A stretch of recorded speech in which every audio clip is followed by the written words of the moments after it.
Hola y bienvenidos de nuevo al curso de lectura crítica de ensayos clínicos aleatorizados. En este, que es el módulo 3, vamos a estudiar los conceptos de tasas, riesgo y riesgo relativo, riesgo atribuible y número necesario a tratar o NNT. Que para su mejor comprensión hemos decidido dividir este módulo, esta exposición, en 3 partes.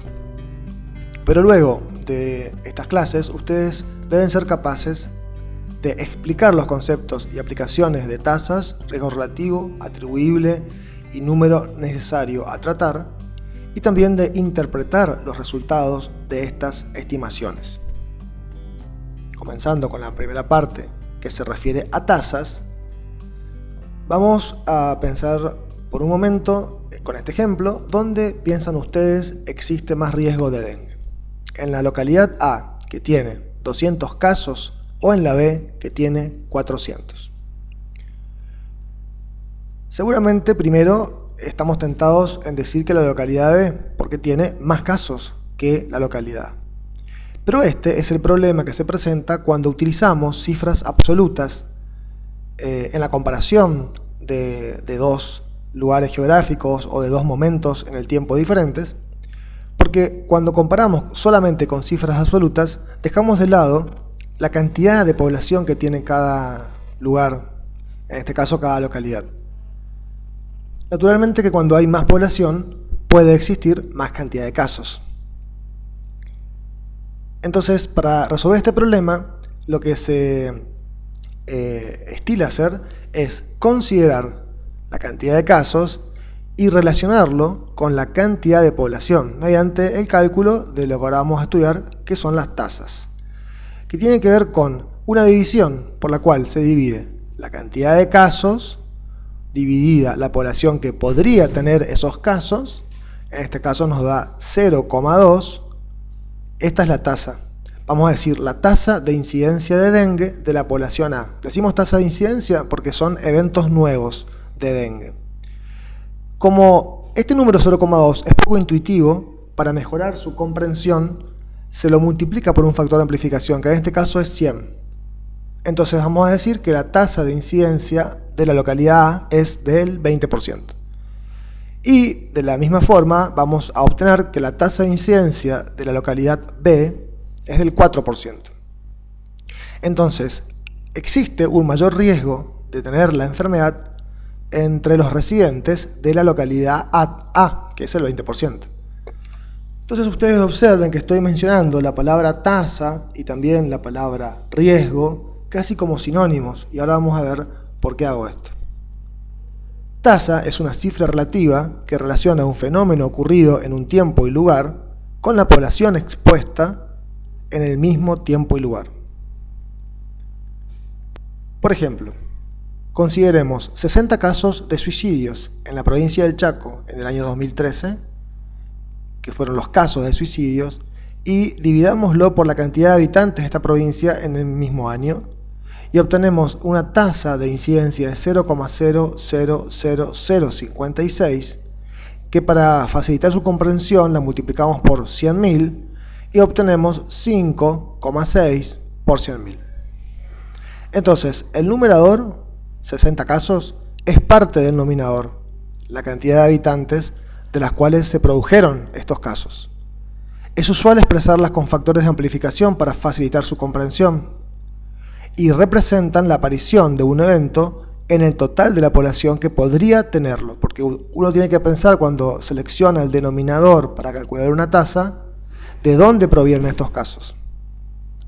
Y expresan riesgo. Fíjense que de nuevo aparece esta palabra riesgo asociado al cálculo de una tasa. Aplicando estos conceptos al ensayo clínico aleatorio que estamos estudiando, en el cual entre 8.442 personas que se aleatorizaron a utilizar el fármaco experimental o enalapril, en el primer grupo, que vamos a llamar expuestos al fármaco, ocurrieron 914 muertes o internaciones por causa cardiovascular. 914 dentro de 4.187 que son los que podrían haberlo tenido. Y ocurrió este evento en 1.117 personas de las 4.212 expuestas al enalapril. Todo esto luego de 27 meses en promedio de seguimiento. Entonces la tasa de incidencia del evento muerte o internación por causa cardiovascular en el grupo tratado con el fármaco experimental fue de 21,8% y fue de 26,5% en el grupo tratado con enalapril.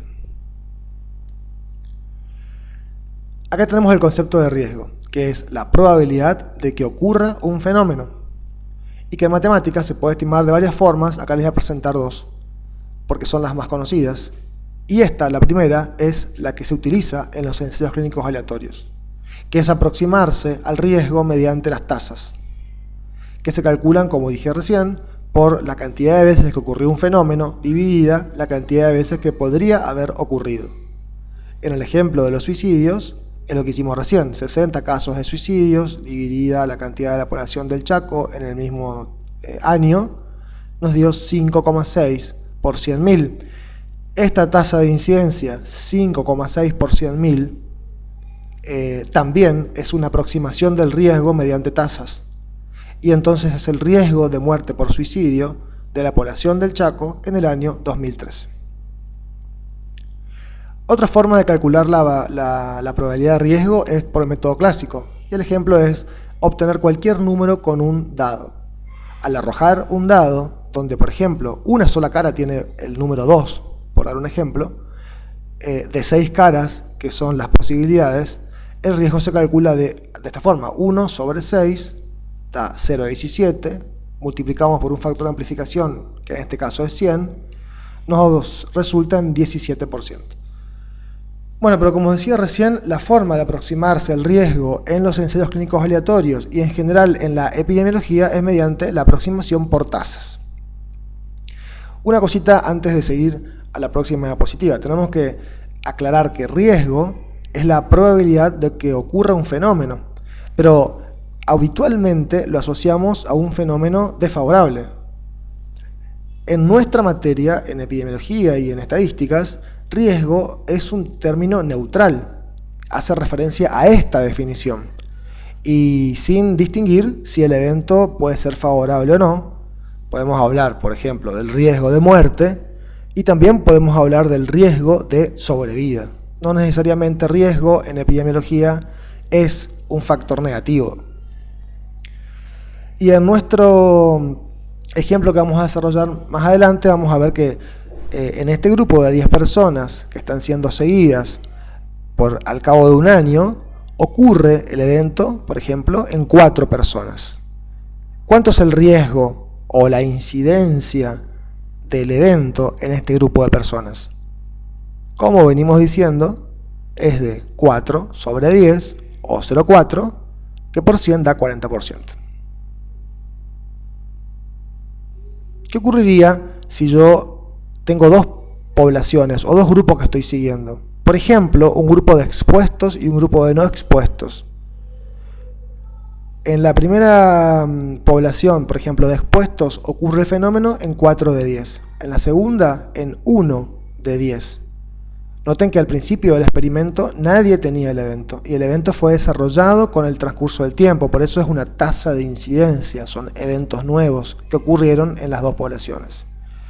El riesgo no expuestos es de 0,4 o 40%, el riesgo no expuestos es de 0,1 o de 10%, y del cociente del riesgo del grupo expuesto y del riesgo del grupo no expuesto obtengo el riesgo relativo, que en este ejemplo, dividiendo 0,4 dividido 0,1 o 40% dividido 10%, de las dos formas obtengo 4.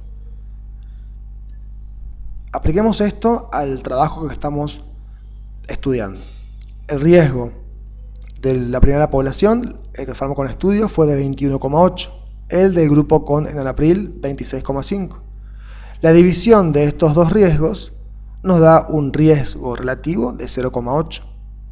Observen que en el ejemplo anterior tuvimos un riesgo relativo de 4, es decir, de un número mayor a 1. Y acá es de 0,80, es decir, un número menor a 1. Esto lo vamos a ir desarrollando en la próxima parte. Entonces, Los esperamos en la segunda parte, donde vamos a desarrollar el concepto de riesgo relativo.